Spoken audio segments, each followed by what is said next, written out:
Hey guys, it's Sarah from K7 Farm and I'm in my garden. It's fall on the farm and it is prime time for some of our seed saving activities.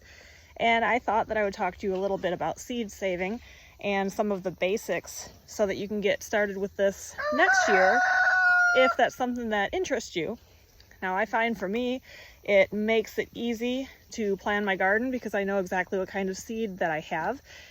Saves a lot of money because I plant a lot of plants and I start everything from seed. So it is a big money saver, but it also ensures that my favorite varieties are available. Whereas, as you're shopping through seed catalogs year after year, you may find that some of the varieties you enjoy are not available from one year to the next. And that's a little disappointing. And as long as you start with the right kind of seed, you can ensure that your favorite varieties are available year after year because you saved the seed and have the means to plant them next year.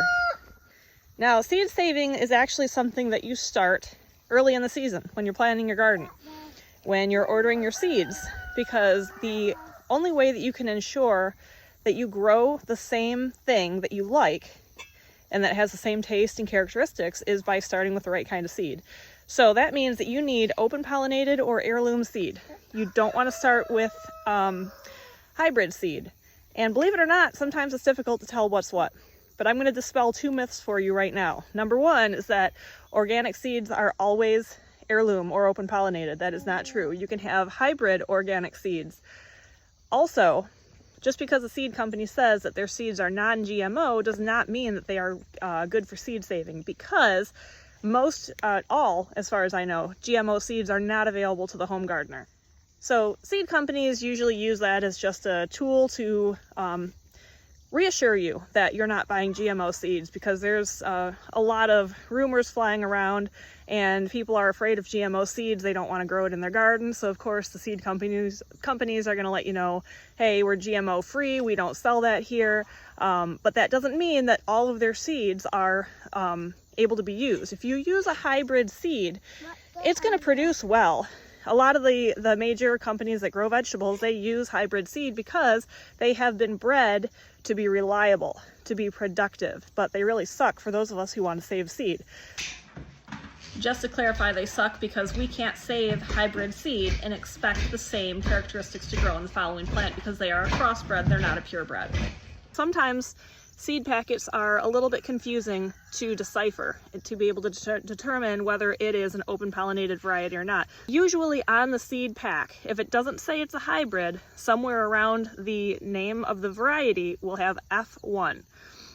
And if you have F1 on that seed packet or in the description, then you know that that is a hybrid seed and it is not suitable for seed saving. Now, once you've figured out what kind of varieties you're going to grow, then you need to learn how easily they will cross-pollinate. That means how easily will they crossbreed with another variety of the same vegetable. And this is important because if you're growing multiple varieties of, say, tomatoes, you want to know that every variety you grow is going to stay true from one season to the next. If you're anything like me, I grow quite a few different varieties. I like my cherry tomatoes, I like my beefsteak tomatoes, and I like a variety of paste tomatoes. And I like some pretty tomatoes just because I like a little color in whatever it is I happen to be making. So I will grow a variety of varieties, but I want to make sure that from one season to the next, I'm able to grow the same variety year after year that share the same characteristics. That becomes reliable to me. And I've learned that over time, when you're saving seed in your garden, that seed will become acclimated to your specific growing conditions, and year after year, it will grow stronger. So I don't know if you've noticed buying seeds from a seed company that might not be in your local climate, and you plant them in the first year, the production's kind of so-so. You're like, oh, I don't know if I'm going to grow this again because it didn't really do great in my garden. But if it's an open pollinated or an heirloom variety, shush! You can save that seed providing you have taken precautions against cross-pollination. That way it breeds true.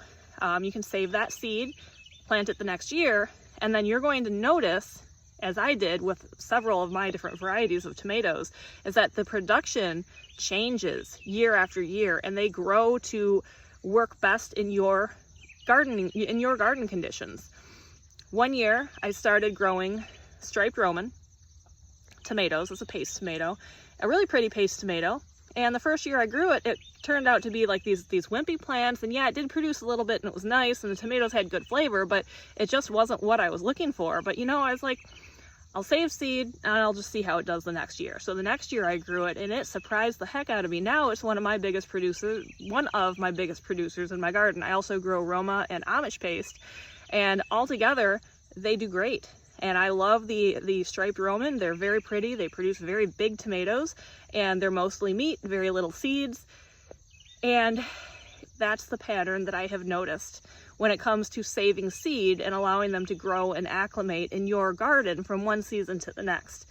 So that's another benefit of seed saving, is that you will maximize your seed's potential and your variety's potential through the process of seed saving from one year to the next. So once you've picked out your seed, then you need to figure out how easily it will cross with other varieties of the same vegetable. And sometimes that might mean you can plant, you can stagger plant them, which means that they will bloom and flower at different times. That way it's an alternate, you know, you're not worried about the same two different varieties flowering at the same time, which then they can be cross-pollinated through wind, insects. If that is not a possibility, you can bag your blossoms, and sometimes when you're doing that, you're going to have to learn how to hand pollinate because you're taking away nature's way of fertilizing that seed. So you'll have to look into that. But also you could look into caging the plant, which is just taking netting and caging the plant and alternate which days those plants are open to get pollinated. That way you're not cross-pollinating. Also, you could look into planting big barrier plants in between. That's less successful, but it is possible if you've got enough land to do it.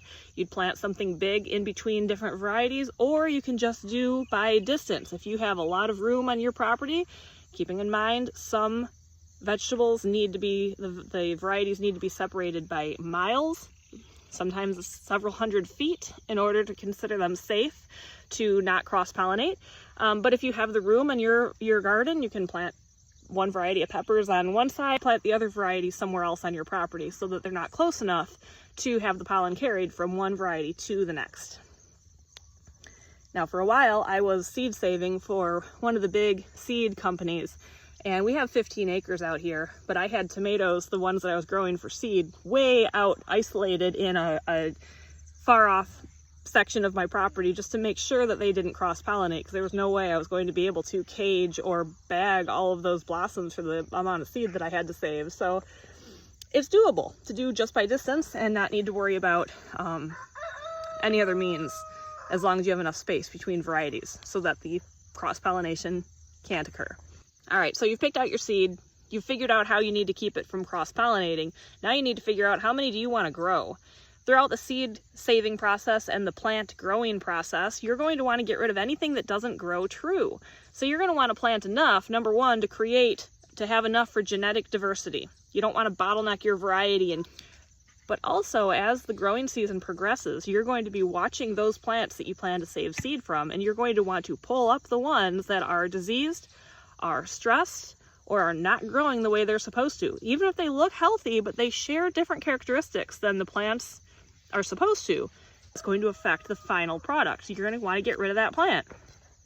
Another thing to keep in mind when it comes to making your garden seed saving friendly is once you've figured out your seed, then you have figured out how many you want to plant, and you figured out how to prevent cross-pollination, it's a good idea to brush up on how you save seeds, because if you are the type where you will plant something for a spring harvest and then harvest it and replant that bed with something else, you're going to want to make some accommodations for the plants that you're saving seed from, mainly because a lot of seed needs to be allowed to dry on the vine. So your peas, your beans, lettuces, everything, your lettuce is going to need to bolt, and you want to make sure it's a healthy bolt and not a premature stressed bolt, which typically can happen due to stresses in the environment for lettuce. Lettuce is pretty good for that. But you will need to allow it to go to a natural bolt and go to seed, and then save your seed from there. Also, your beans, green beans, wax beans, whatever it is that you're growing, you're going to need to let those also dry on the vine. So they're going to get big and then turn color from green, yellow, purple, whatever they are, to brown, and that's when you can harvest them when they're dry. So those things are going to be residing in your garden a little bit longer than normal. Another thing that I forgot to mention is that usually when you're thinking of saving seed, you are thinking you want to save seed from the biggest and the best vegetables off of your plants. But that's not actually the case all the time. You do want a variety of different fruits, but the most important thing is that you want to make sure that your plant, above everything else, is healthy and growing true to variety. So if your plant is stressed from pests, if it is being overtaken by disease, you don't want to save seed from there, even if the vegetables look healthy. You want to only take your seed from your best plants, which is why it's a good idea to plant a variety at the beginning of the season so you can pick and choose what you are saving seed from.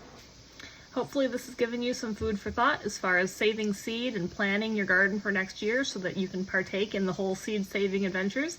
If you have any questions or want to brainstorm, I would be happy to help you. Feel free to reach out.